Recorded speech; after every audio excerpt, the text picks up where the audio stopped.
먹고 살기 힘드네. 내가 하고 싶어서 하는 것도 아닌데. 오늘 손님 진짜, 재료도 없는데 내가 어쩌라고. 사장님은 사장님대로, 손님은 손님대로 양쪽에서 진짜. 오늘 근무 시작할 때부터 안 좋다 했다. 기름도 손에 튀고.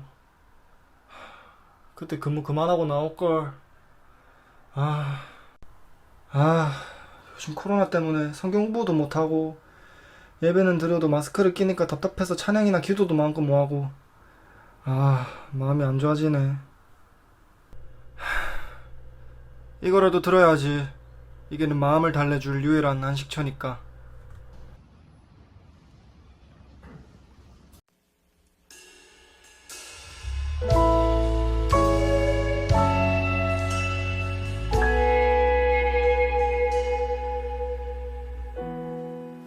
혼자서만 세상을 사는 듯이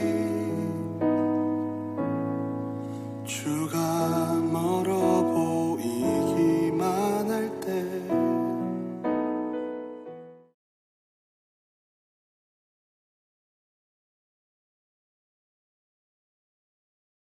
공감하신 애를 들으니 정말로 주님이 우리와 함께 하시고 우리의 마음을 공감하신다는 생각이 들어.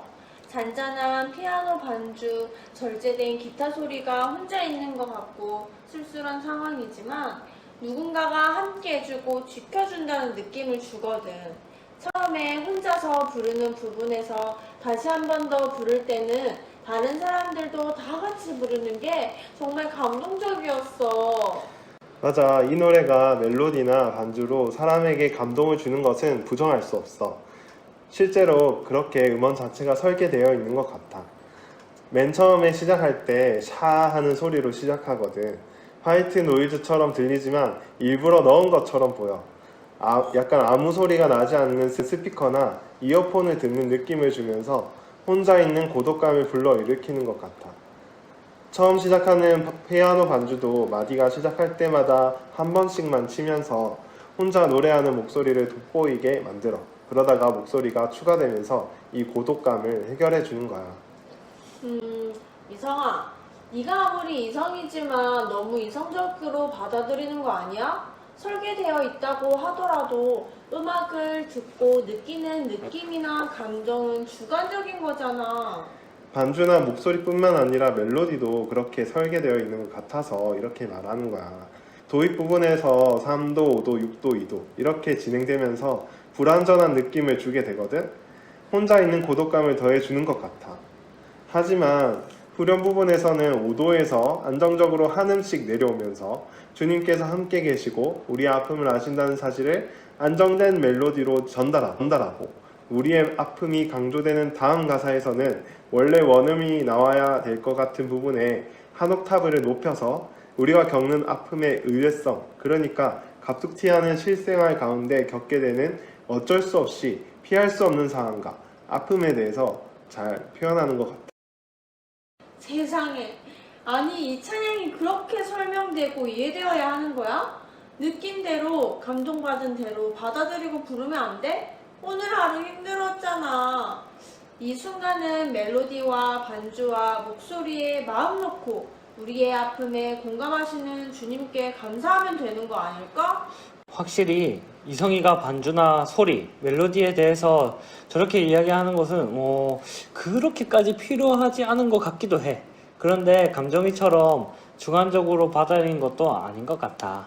작곡가나 작사가는 노래를 통해서 우리에게 전달하고 싶은 말이 분명히 있을 텐데 우리의 입장에서만 해석하고 우리의 상황 속에서만 이해하는 것은 원래 작곡가나 작사가가 전하고 싶었던 말을 오해할 수 있으니까 말이야. 의지야, 이 말이 참 좋게 들리는데 하지만 우리가 작곡가나 작사가에게 직접 얘기를 들으면 좋지만 대부분 우리가 접하는 찬양들은 그럴 수 없잖아. 결국 우리는 우리 느낌대로 감정대로 듣게 되는 거 아니야? 노래를 만든 사람들의 이야기를 들을 수 없으면 노래를 만든 사람들이 노래를 통해서 하고 싶은 이야기를 알 수 없잖아. 맞아. 감정의 말대로 우리는 항상 작곡가와 작사가와 이야기할 수가 없어. 그래서 작곡가와 작사가가 이 노래를 통해서 우리에게 정말 하고 싶은 말을 우리가 완벽하게 찾을 수 없을 수도 있지. 하지만 작곡가나 작사가도 그런 일을 원하지 않아. 작곡가와 작사가는 자기가 만든 작품 안에서 하고 싶은 말들을 잘 드러내도록 애쓰고 있으니까 말이야. 멜로디나 반주 같은 요소들은 주관적으로 해석될 여지가 있기 때문에 최대한 객관적으로 해석될 수 있는 가사에 자기들의 뜻을 담는 거지. 대부분의 노래들은 가사가 완성되고 멜로디가 붙는다고 하더라고. 그만큼 노래에 있어서 가사는 중요한 요소이고 중심되는 거야. 그래, 저번에 문학과 인간이라는 교양 시간에 들은 것 같아. 작가는 글을 통해서 자기 뜻을 전달한다고 했어. 그런 의미에서 가사는 노래라는 형식 가운데 자기 생각을 가장 잘 표현해낼 수 있는 수단이 되겠네. 가사를 잘 들여다보면 노래를 지은 사람들의 생각을 잘 읽어낼 수 있겠다. 그래, 멜로디나 반주, 목소리에서 찾아낼 수 있는 의미는 가사를 통해서 확실하게 그 의미가 고정되고 작곡가나 작사가가 하고 싶은 말이 무엇인지 알 수 있는 기회가 될 거야. 우리 모두 감정과 이성을 총동원해서 가사를 들여다보고 이 찬양을 통해서 어떤 하나님을 찬양하고 하나님께서 어떻게 하시기를 간구하는지를 우리 함께 알아보자. 우와, 의지야, 다시 말해봐.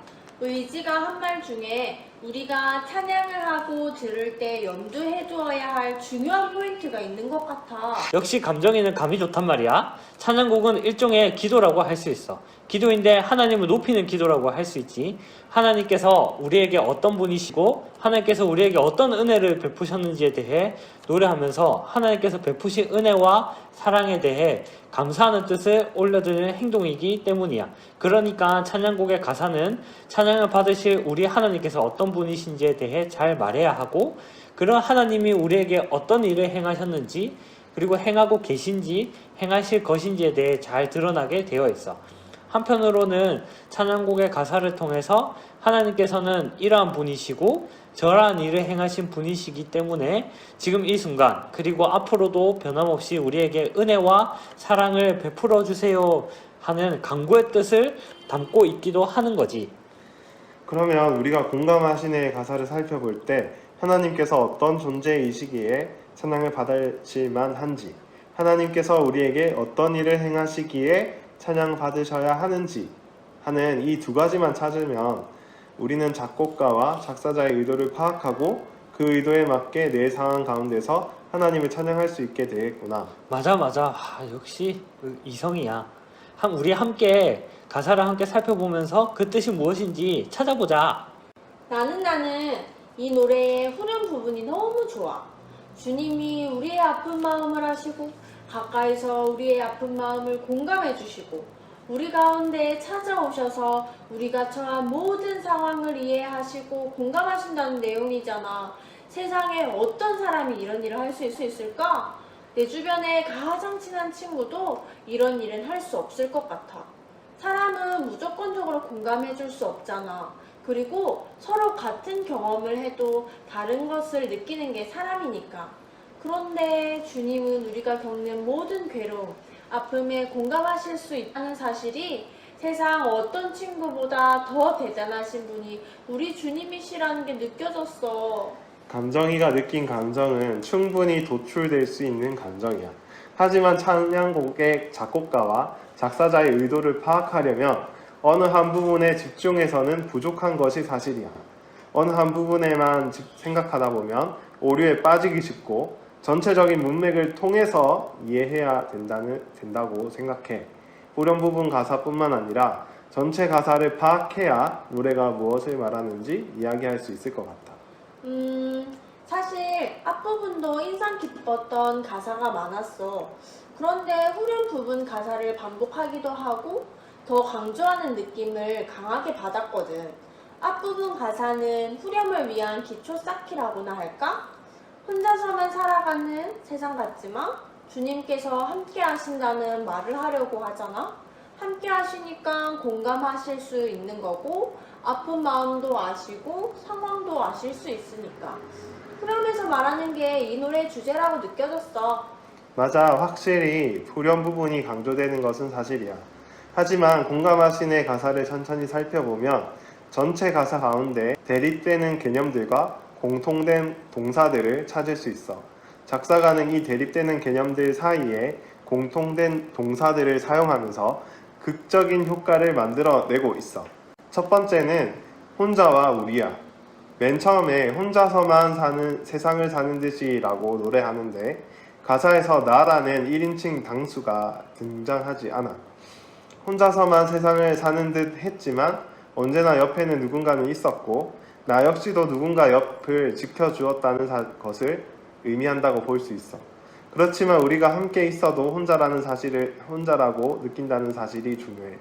아무리 누가 옆에 있고 내가 누군가 옆에 있어서 나는 실제로 혼자가 아니고 우리라고 스스로를 부르지만 혼자서만 세상을 사는 듯이 살아간다는 근원적인 고독감이 존재한다는 것을 알 수 있어. 아픔도 우리의 아픔이고 상황도 우리의 상황인데도 맨 처음 가사가 말하듯 아픔과 상황이 우리가 함께 있어도 혼자서만 세상을 사는 듯한 외로움과 소외감을 준다는 것을 알 수 있어. 우와, 진짜 그렇네. 노래 전체에서 느껴지는 외로움과 소외감에도 불구하고 노래는 계속 우리라는 단어를 사용하고 있구나. 그런데 왜 우리는 외로움과 소외감을 느끼는 거지? 그 이유는 두 번째 대립되는 개념과 연관되어 있어. 멀리와 가까이야. 혼자 있는 것 같이 느껴지는 것은 우리 사이에 어떤 거리감이나 단절이 아니라 주님께서 멀리 계시기 때문이라고 볼 수 있어. 우리끼리 사이의 거리감, 공간적 개념이 아니라 주님과 우리 사이의 거리감을 이야기한다는 것이지. 혼자서만 세상을 살아간다고 느꼈던 문제가 주님이 우리에게 오시고 가까이 오시는 것으로 해결되기 때문이지. 특히 멀리와 가까이의 개념은 보다 라는 동사와 함께 물려있어. 주가 멀어 보이기만 할 때 우리는 바라보아야 하네 라는 가사를 통해서 알 수 있듯이 지금 이 순간 멀어 보이는 것 같이 보이는 주님이시지만 가까이 계신 것처럼 보아야 한다는 의미를 담고 있는 것을 알 수 있어. 왜냐하면 우리에게 먼저 주님께서 오셨기 때문이야. 지금 우리가 주님을 바라보아야 할 이유는 과거에 주님께서 먼저 우리에게 오셨기 때문이라는 사실을 노래하고 있어. 그렇구나. 우리는 서로 때문에 외로움을 느낀 것이 아니라 주님께서 멀리 계신 것처럼 느껴졌기 때문에 외로움을 느낀 것이었어. 멀리 계신 것처럼 보였지만 이미 우리에게 오셔서 함께 계신다는 것. 이게 중요한 하나님의 뜻이고 행동이네. 공감하시네에서 찾을 수 있는 하나님의 행동은 그걸로만 그치지 않아. 세 번째 대립되는 개념과 연결되는데 바로 아픔과 모든 상황이야. 이 두 개념은 대립된다라고는 볼 수 없는데 범위 차이라고 할까? 주님께서 공감하시는 범위의 차이를 가리키는 개념이라고 볼 수 있어. 후렴의 처음에는 주님이 아픈 마음에 대해서 아신다 라고 노래하고 그 다음에는 우리의 아픔에 대해서 공감하신다고 노래하고 있어. 우리가 마음으로 아픈 상황이나 물리적으로 아픈 상황 모두 아시고 공감하신다는 내용이지. 그런데 후렴 마지막 부분에 가서는 우리의 모든 상황에 공감하신다고 노래하고 있어.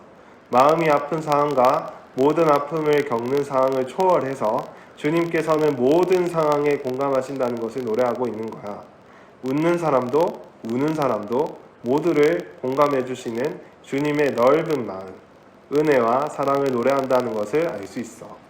자, 그러면 정리를 해보자면 공감하시네의 가사에는 세 가지 대립 구조가 등장하는데 첫 번째는 혼자와 우리라는 수의 대립 구조, 두 번째는 가까이와 멀리라는 공간의 대립 구조, 세 번째는 아픔과 모든 상황이라는 특수성과 일반성의 대립 구조라는 말이네. 감정이는 역시 감이 좋아. 이런 대립 구조를 사용해서 극적으로 작사가의 뜻을 전달하고 있지. 주님께서는 우리 가운데 가까이 오셔서 우리의 모든 상황을 공감하신다는 사실, 즉 성육신 하셔서 우리 가운데 계시고 우리의 모든 아픔과 상황을 직접 알고 느끼셨던 예수님과 그 아들을 보내셔서 모든 아픔과 상황을 지켜보시고 품어주셨던 성부 하나님, 그리고 보혜사로 우리와 예수님께서 다시 오실 날까지 함께 해주시는 성령 하나님까지 삼위 하나님께서 우리의 아픔뿐만 아니라 모든 상황을 아시고 공감해 주신다는 이야기야. 그럼 이제 우리는 아까 말했던 대로 어떤 하나님께서 무슨 일을 하셨기에 찬양드립니다 라는 말로 정리하자면, 우리에게 먼저 오셨던 주님께서 우리의 아픔과 모든 상황을 아시고 공감하시니 찬양드립니다 라고 정리할 수 있겠네? 와, 내 상황, 내 아픔에만 집중하다가 우리에게 먼저 오셔서 우리 가까이서 우리를 알아주시고 공감해주시는 주님의 마음을 지나칠 뻔했다는 거네. 다시 한 번 더 가사를 읽고 찬양을 들어보니까 먼저 우리를 사랑하시고 먼저 우리를 이해해 주시기 위해서 먼저 우리에게 오신 주님의 마음이 전해져서 처음에 이야기했던 것이 조금 후회되었어. 겨우 친구 정도로 하나님의 사랑을 비교해서는 한없이 부족하니까. 우리 주님은 우리에게 멀리 계신 분이 아니라 우리와 가까이 계시고 또한 우리와 같이 계셨던 분이시기에 우리는 감사와 찬양을 올려드릴 수 있는 거야. 얘들아, 우리 함께 기도드리자. 자, 그래. 손을 모으고!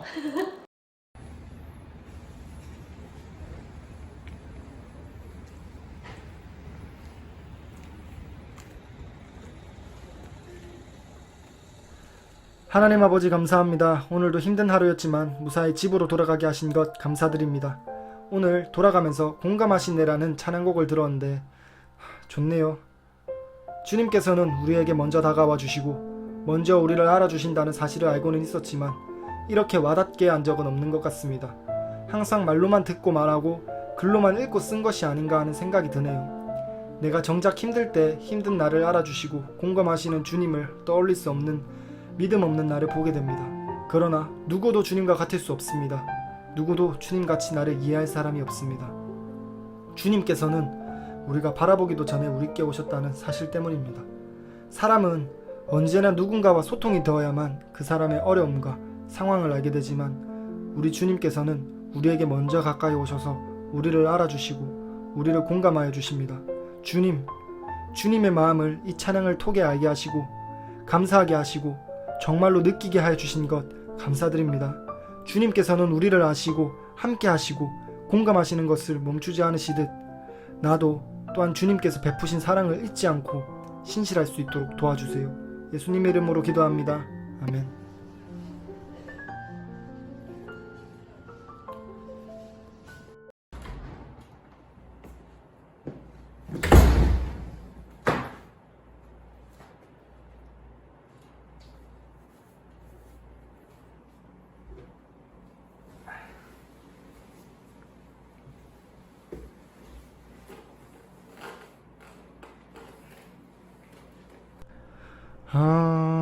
요즘 재밌는 영상이 없나? 이 노래는 아직도 인기가 많네. 벌써 조회수가 5,900만 회가 넘었구나. 오랜만에 한번 볼까?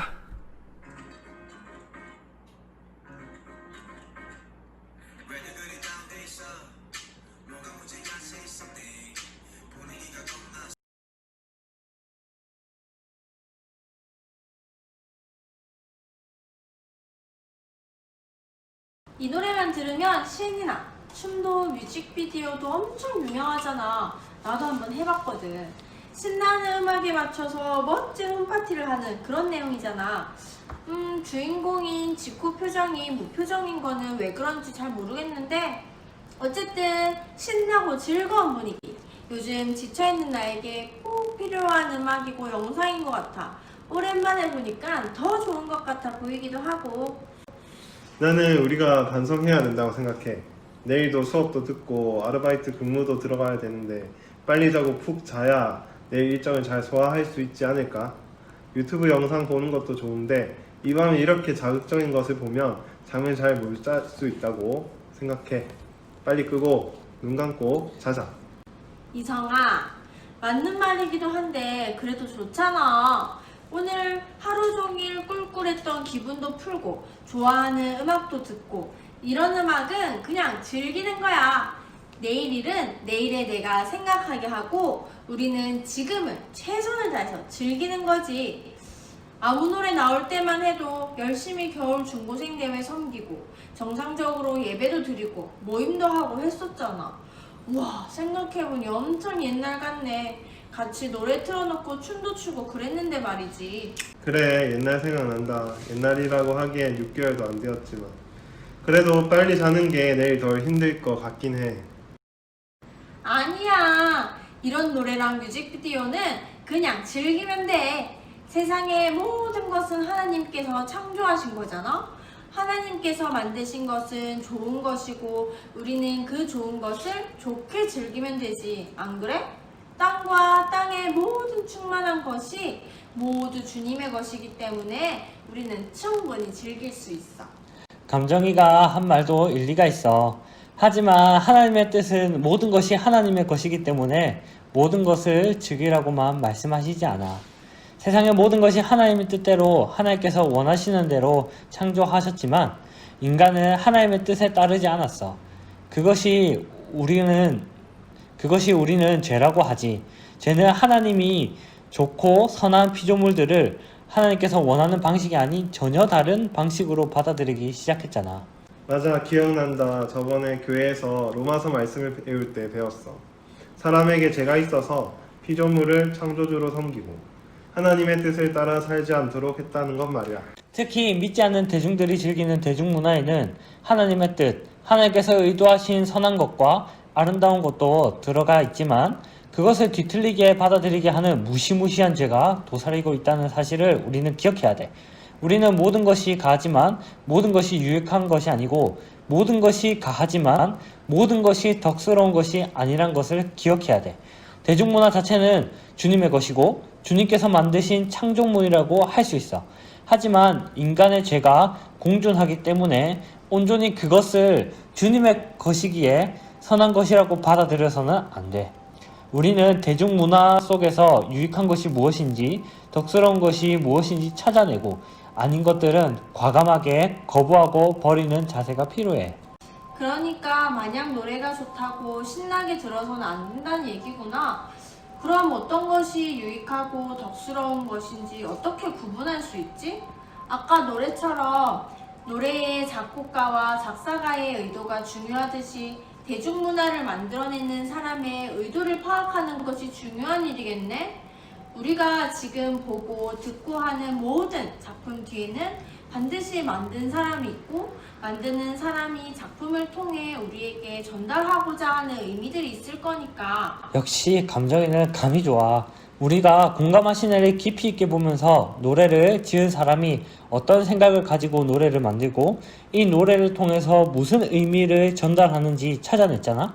그 중심에는 가사라는 것이 있었고 가사가 그 노래가 담고 있는 뜻을 나타내는 중요한 수단이었어. 반면에 우리가 아까 전에 보았던 그냥 노래만이 아니라 뮤직비디오를 우리가 같이 봤잖아. 이런 영상물을 볼 때는 노랫말뿐만 아니라 다른 요소에서도 중점을 두고 봐야 돼. 그렇지, 의지를 표현하는 수단에는 말과 행동이 있다고 배웠어. 노래에는 가사가 말로 이루어져 있기 때문에 노래에서 노래를 지은 사람의 의지를 읽어내기 위해서는 가사를 중심적으로 봐야 되고 영상물의 경우에는 영상 자체가 사람의 행동을 잡아낼 뿐만 아니라 영상 자체가 한 사람의 시선이라는 행동을 표현하니까 영상이 담고 있는 것, 영상이 비추고 있는 것들이 중요한 요소가 되겠구나. 이성희가 잘 정리해 주었어. 이성희가 말한 대로 한 사람의 의지는 말과 행동으로 다른 사람에게 전달되지. 뮤직비디오의 경우에는 말과 행동이 동시에 보여줄 수 있어서 뮤직비디오를 만든 사람의 뜻, 그러니까 의지를 더욱 선명하게 알 수 있지.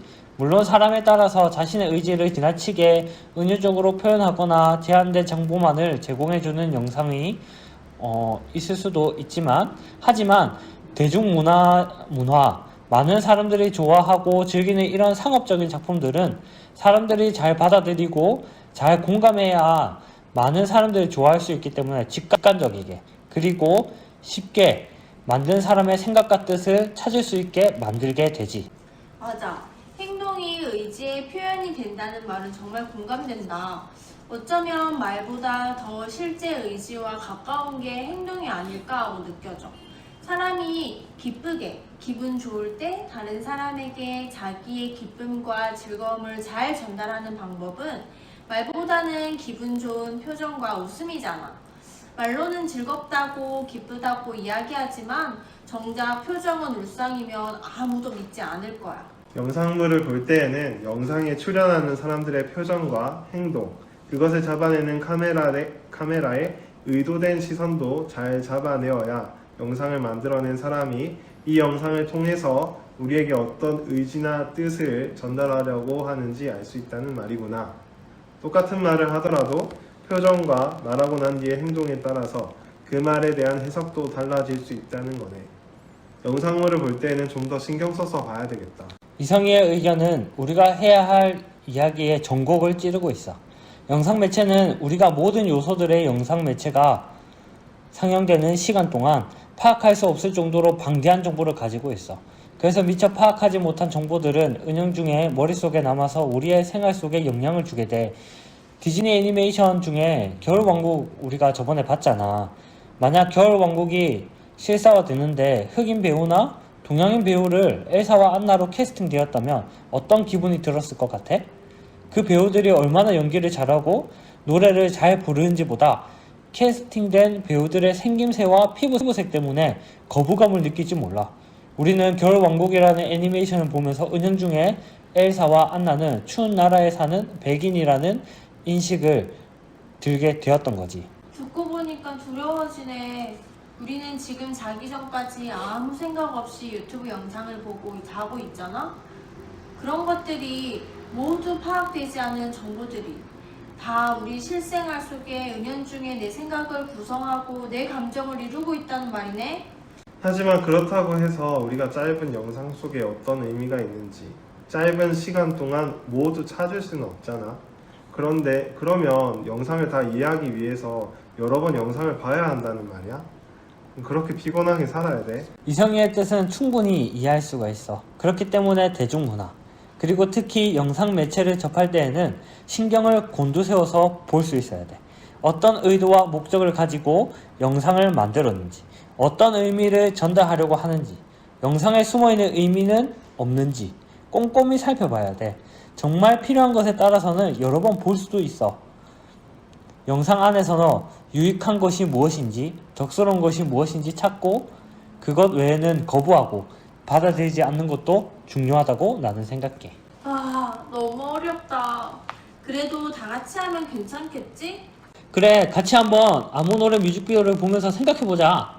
그래, 뮤직비디오를 시작하면 불 꺼진 지코의 집이 먼저 나와. 뮤직비디오 끝부분이랑 연결해서 본다면 아마도 내일이 지코의 생일이고 지코의 생일을 축하하기 위해서 친구들이 모이는 것으로 보여. 하지만 지코는 친구들의 방문을 예상하지 못한 것으로 보여. 자다가 바로 일어난 부시시한 모습으로 친구들을 맞이하는 모습이거든. 친구들이 와서도 식탁에 둘러앉아서 과자랑 음료수를 나눠 마실 뿐 그렇게 재미있게 모두 어울려 놀지는 않아. 카메라는 한 사람 한 사람을 비추는데 한 사람마다 배경에 있는 조명색이 달라. 각각 친구들과 지코가 분리된 개인이고 그들을 겨우 이어주는 것은 먹을 것과 마실 것 뿐이다 라는 것을 알려주는 것 같아. 뮤직비디오 속 지코의 기분을 생각해보면 그리 썩 유쾌하진 않은 것 같아. 피곤한 하루를 보내고 이제 잠이 들려고 할 때쯤 친구들이 집에 쳐들어온 거잖아.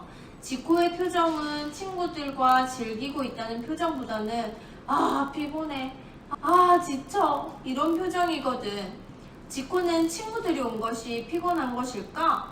아니면 요 며칠 힘든 일이 있어서 그런 걸까? 하는 두 가지 가능성이 있는 것 같아. 가사와 영상 두 개 모두를 종합해 보아도 지코가 왜 저런 표정을 짓는지 이유는 알 수 없네. 다만 알 수 있는 것은 지코 집에 친구들이 모이고 재미있게 놀려고 모였지만 분위기는 싸하고 재미없는 시간을 보내고 있다는 의미를 전달하려고 있는 것 같아. 이런 분위기를 위해서 무슨 일을 해야 하는지 묻고 있는 가사를 볼 때 지코와 친구들은 이런 싸한 분위기를 극복할 방법을 생각하고 있는 것 같아. 싸한 분위기를 극복하는 방법이 아무 노래나 블루투스 스피커로 트는 거야. 아무 노래나 신나는 걸로 틀게 되니까 친구들과 지코는 그제서야 한 화면에 잡혀. 그런데 지코의 표정은 여전히 그대로지.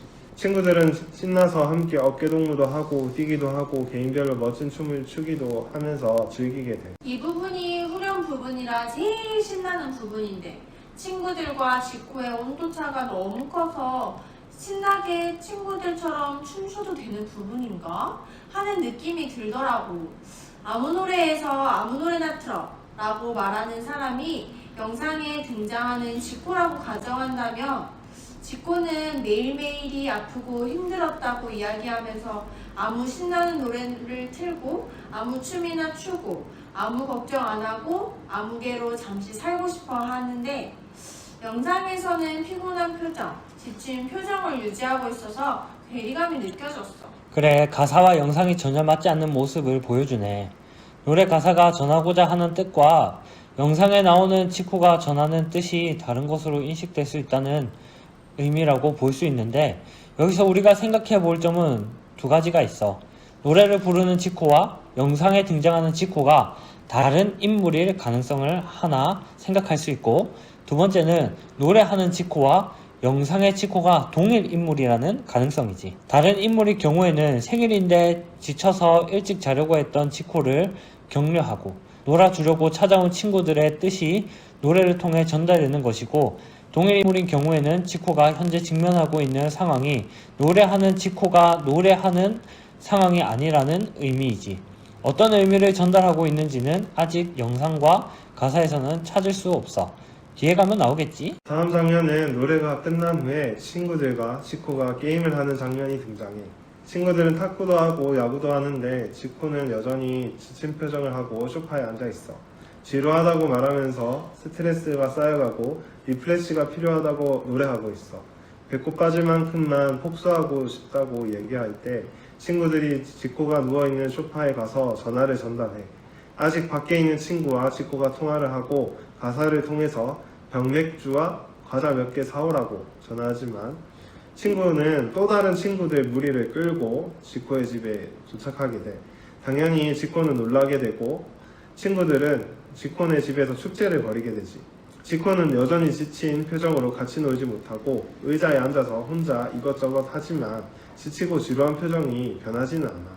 내가 만약 지코라면 점점 일이 커질 때 당혹감을 감출 수 없을 것 같아. 친구 3명만 와도 지치고 피곤했는데 점점 감당할 수 없게 되니까 3명만 있을 때는 그래도 옆에 소파에 앉아 있기라도 했는데 이제는 아예 거리를 두고 식탁 의자에 앉아서 나 좀 가만히 내버려둬 하는 표정으로 앉아있는 걸 보니 괜히 안쓰럽기도 하고 쟤는 뭐가 그렇게 피곤하길래 티를 저렇게 내나 하는 생각도 들어. 아무튼 지코는 그날 밤 잠은 다 잤네. 지코의 피곤함과 스트레스가 어디서부터 나왔는가가 수수께끼를 푸는 열쇠인 것 같아. 평소에 있었던 피곤함인지, 친구들이 자기 집에 쳐들어와서 생긴 피곤함인지, 확실히 친구들이 오면서 그리고 또 다른 친구들이 집에 오면서 피곤함이 더 커진다는 거는 확실한 것 같아. 피곤함과 지쳐있는 것 때문에 친구들의 즐거움과 어울리지 못하는 그런 것들. 지코가 원래 원하던 생일의 모습과 점점 멀어져 간다는 점이 지코의 표정을 굳게 만든 것 같아. 지코는 일부러 축하해주러 온 친구들에게 꼭 이런 모습을 보여줘야 했을까? 다음 장면들에서 의지의 질문에 대한 해답이 나올 것 같아. 지코를 위한 파티는 절정에 달하게 되어서 친구들은 함께 아무 노래나 틀고 신나게 춤을 추고 또 친구들은 식탁에 둘러앉아서 지코가 받은 선물들을 자기들끼리 풀어보기도 하고 나가려던 지코를 붙잡아서 행가래도 하고 그러다가 다들 취해서 쓰러져 있기도 하고 여전히 마시기도 하고 싸움이 붙기도 하고 모두 뻗어버렸을 때 지코는 조용히 헤드셋을 쓰고 모두가 취해서 뻗어있는 방 한가운데서 노래에 맞춰 아무 노래나 틀고 아무 춤이나 추면서 표정 변화는 별로 없지만 진지하게 춤을 추기 시작해. 어느 정도 시간이 지난 후에 친구들은 케이크를 준비해서 혼자 춤추고 있는 지코를 부르고 생일 축하 노래를 불러주지만 지코는 자기 집 밖을 뛰쳐나가서 뮤직비디오에서 처음으로 활짝 웃으며 뛰어나가면서 뮤직비디오가 끝나게 돼. 아무래도 지코는 자신만의 시간, 자기만의 자유를 찾았던 게 아닌가 하는 생각이 들어요. 그런 그런 지코의 모습을 보면서 나는 약간 묘한 해방감을 느꼈어. 나를 피곤하게 만드는 상황들, 나를 배려해주지 않는 사람들 가운데 있느니 차라리 도망치고 그것들이 지나가기를 기다렸다가 다시 내 생활로 돌아오는 거지. 내가 감당할 수 없는 일이라면, 내가 감당할 수 없는 감정들과 생각들이라면, 도망치든 거리를 두든 좀 더 나를 보호하는 방법이 있다면 그것을 택하는 것이 좋다고 생각해. 감정이가 말했던 것처럼 그렇게 느낄 수도 있을 것 같아. 하지만 지코의 태도는 지코를 위해서 일부러 선물이랑 먹을 것도 준비해 찾아온 사람들한테 무시하는 태도인지도 모르겠어. 자기만 생각하는 이기적인 선택이라고 난 좀 생각이 들거든. 요즘 자기 자신을 지키는 일이 매우 중요해져서 자기가 불편하게 느끼는 일에 대해서는 이렇게 도망쳐버리거나 대항하며 싸우는 것을 주체성을 가지고 살아가는 모습이라고 긍정적으로 봐주기도 하지만 엄연히 지코의 행동은 이기적인 행동이라고 봐. 의지의 말도 일리가 있어. 하지만 우리가 뮤직비디오 처음에 나왔던 지코의 모습을 기억한다면 조금 다른 생각을 할 수 있을 것 같아. 지코는 처음 친구들이 찾아왔을 때부터 피곤한 상태였어. 친구들이 자기에게 해주는 만큼 자신이 해주지 못했지. 그래서 집에 있는 블루투스 스피커를 틀어서 신나는 아무 노래나 틀어 친구들이 즐겁게 해주었지. 그리고 친구들이 뻗어서 쓰러질 때까지 지코는 계속 깨어 있었어. 피곤하고 지친 표정을 유지한 채 말이지. 하지만 친구들이 케이크를 들고 진심 어린 축하를 전하자 더 이상 자기에게서 줄 것이 없었어. 그리고는 도망쳐 나왔어. 도망쳐 나온 뒤에 표정을 살펴보면 어디로 갈까 두림번거릴 때에는 아직 지치고 피곤한 표정 그대로야. 하지만 친구들에게 받은 만큼 돌려줘야 하는 부담감을 벗은 후에는 웃으면서 뛰어가게 돼. 결국 지코는 친구들에게 받은 만큼 돌려주지 못하는 수준까지 소진되어 있는 상태에 있었고 친구들에 의한 부담감을 벗은 후에야 웃을 수 있게 된 거라고 볼 수 있지 않을까. 이성희의 말은 영상에 등장한 지코는 이타적인 사람인데 자신의 이타적인 성향을 발휘하지 못할 만큼 지치고 힘든 상태에서 그 관계를 벗어나 해방감을 느끼게 된다는 것이 이 영상이 이야기하는 말이구나. 분명 그런 사람들이 있긴 한 것 같아. 관계에 부담을 느끼는 사람, 혹은 상대방이 주는 만큼 내가 주지 못할 때 느끼는 불안감을 견디지 못하는 사람. 그런 사람들에게는 도망치거나 거리를 두는 것이 자기를 지키고 관계도 지키는 좋은 방법인 것 같아. 이기적인 지코든 이타적인 지코든 지코는 마지막에 친구들을 떠나는 선택을 했고 자신을 지키는 선택을 했어. 이런 선택이 주체적으로 보이고 요즘에는 멋있어 보이는 게 사실이야. 하지만 그리스도인이라면 어떨까? 내가 조금 손해본다고 해서 내가 조금 다칠 것 같다고 해서 공동체를 피해 달아나는 것이 과연 옳은 선택일까? 정말 필요할 때는 있을 것 같다고도 생각이 들긴 하지만 그렇지 않을 때가 더 많다고 생각하거든. 우리는 의지적으로 우리가 속한 공동체를 지켜야 한다고 생각해. 내가 할 수 있는 최선을 다해서 교회와 가정 같은 공동체 가운데 있어야 한다고 생각해. 당장은 공동체가 나를 힘들게 하는 것 같아 보여도 공동체를 통해 회복되고 정리되는 부분들이 분명히 있거든. 아무리 해도 안 될 때에는 아무 노래나 틀어서 그 속에 아무렇지 않은 듯이 있는 것이 아니라 분명한 내 소리를 내서 내가 이런 일로 혹은 저 사람으로 힘들다는 것을 함께 이야기하고 공유하는 것이 필요한 것 같아. 아무 노래라는 의미는 아무렇지 않은 듯이 음악 속에 자기의 상태를 숨기고 친구들 사이에 버텨내려는 지코의 마음을 대신 말해주는 것으로도 볼 수 있겠구나. 자기 상태를 다른 사람들에게 알리지 않으려고 아무 노래나 틀어보라고 이야기하는 사람의 마음은 한편으로 이해할 수 있지만 옆에 있는 사람의 입장에서는 우리 사이가 이런 얘기도 못할 만큼 멀어졌나 하고 섭섭해할 수도 있겠다. 참 복잡한 감정이 아무 노래 가운데 있는 것 같아. 그래, 우리 스스로도 살펴보는 것도 필요하지만 옆에 친구들이 그렇지 않은지도 살펴보는 일은 더 필요하겠다. 얘들아, 우리 함께 기도하고 이제 잘까? 자자. 좋아, 그래. 좋아. 우리 기도하고 자자. 좋아.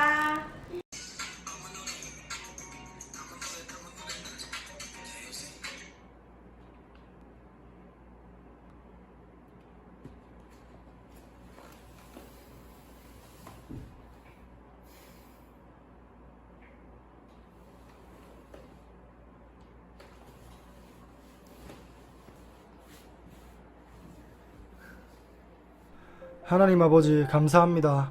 세상 사람들은 정말 힘들게 살아가고 있는 것 같아요. 관계 속에서 공동체 속에서 서로 다칠까 조심하고 다쳤다고 하더라도 숨기기 바쁘니까요. 내가 있는 공동체 속에 그런 사람이 있을까요? 아무 노래나 신나는 걸로 틀어라면서 자신의 아픔과 지침과 피곤함을 숨기는 사람이 있을까요? 혹시 나도 그런 삶을 살고 있을까요? 나는 괜찮다고, 나는 끄덕없다고 겉으로는 멀쩡하게 보이면서 아무 노래나 신나는 걸로 틀어서 그 안에 내 아픔과 지친 것을 숨기고 있지는 않을까요? 우리 안에 진실함을 주시고 서로에게 솔직할 수 있도록 도와주세요. 서로를 알도록, 서로에게 진정한 교제가 일어나도록 도와주세요. 서로를 믿을 수 있도록 도와주세요. 서로를 믿지 못하고 함께하지 못하는 건조하고 황량한 삶이 아니라 서로를 세워주고 서로를 위해 기도하며 서로를 사랑하는 그런 우리가 될 수 있도록 도와주세요. 예수님 이름으로 기도합니다. 아멘.